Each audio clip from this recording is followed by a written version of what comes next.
नमस्कार दोस्तों, मैं नितेश आप सभी का स्वागत करता हूं हमारे YouTube चैनल इजी इन्वेस्टिंग में, जहां पे हम स्टॉक मार्केट से रिलेटेड रेगुलर अपडेट्स एवं एजुकेशनल वीडियोस आपके लिए लाते रहते हैं।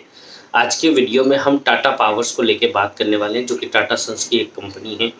टाटा पावर्स के Q2 FY23 के रिजल्ट्स अनाउंस किए हैं, जिसे आज हम अपने वीडियो में डिटेल में डिस्कस करने वाले हैं।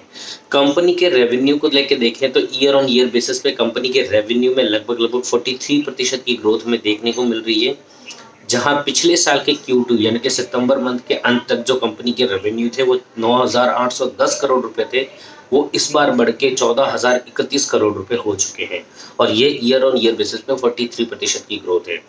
यहीं पर टोटल कंपनी के एक्सपेंसेस 8,481 से बढ़ के 12,270 हो चुके हैं।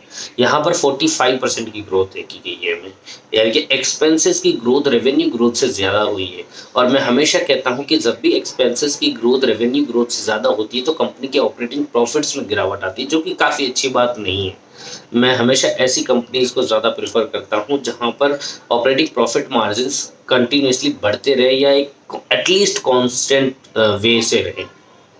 तो चूंकि यहाँ पर एक्सपेंसेस में बढ़ोतरी ज़्यादा हुई है, तो यहाँ पर कंपनी के जो ऑपरेटिंग प्रॉफिट है यहाँ पर भी हमें एक स्लो ग्रोथ दिखाई गई है। कंपनी के ऑपरेटिंग प्रॉफिट 1,329 पिछले साल के Q2 में थे, जो कि इस बार 1,760 है।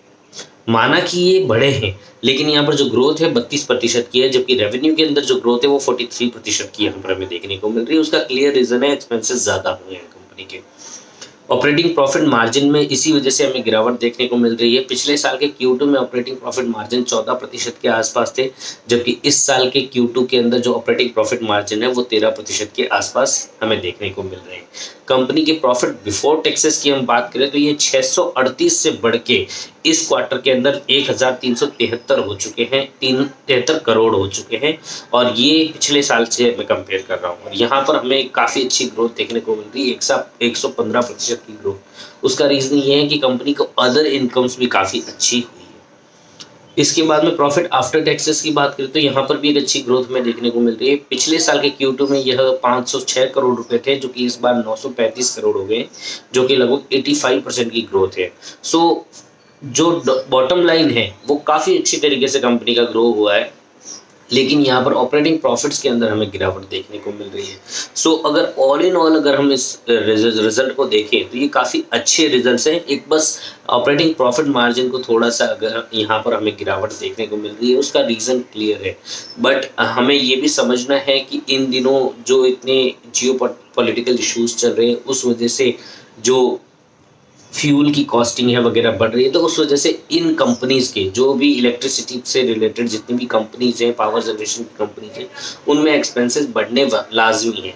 सो यहाँ पर जो एक्सपेंसेस हैं वो जस्टिफाइड है, इसीलिए हमें यहाँ पर चिंता करने की कोई भी ज़रूरत नहीं है। कंपनी काफ़ी अच्छी है, टाटा का ट्रस्ट तो है ही है, लेकिन साथ ही साथ जो हमें विजुअल ग्रोथ दिख रही है वो भी काफ़ी अच्छी ग्रोथ दिख रही है, और रिजल्ट्स भी काफ़ी अच्छी कंपनी शेयर कर रही है। इसीलिए हम फ्यूचर में भी इस कंपनी पर भरोसा कर सकते हैं। लेकिन ये कोई भी रिकमेंडेशन नहीं है, मैं बस कंपनी के रिजल्ट्स आपके साथ शेयर करना चाहता था, ताकि कंपनी को लेके जो लेटेस्ट अपडेट है वो आपको समय समय मिलती रहे। मैं आशा करता हूँ कि ये जो रिजल्ट्स आपको मैं डिस्कस किए हैं वो अच्छे से आपको समझ में आए होंगे। मैं आशा करता हूँ कि आपको आपकी इन्वेस्टमेंट जर्नी में जो हमारी तरफ से वीडियोस मिल रहे हैं उनसे कुछ ना कुछ हेल्प मिलेगी। इस तरह के वीडियोस हम आपके लिए रेगुलर आते रहेंगे, इसलिए हमारे चैनल को सब्सक्राइब करना ना भूलें एंड बेल आइकन को ज़रूर क्लिक करें, जिससे कि आपको आने वाले सारे वीडियोज़ की नोटिफिकेशन मिल सके।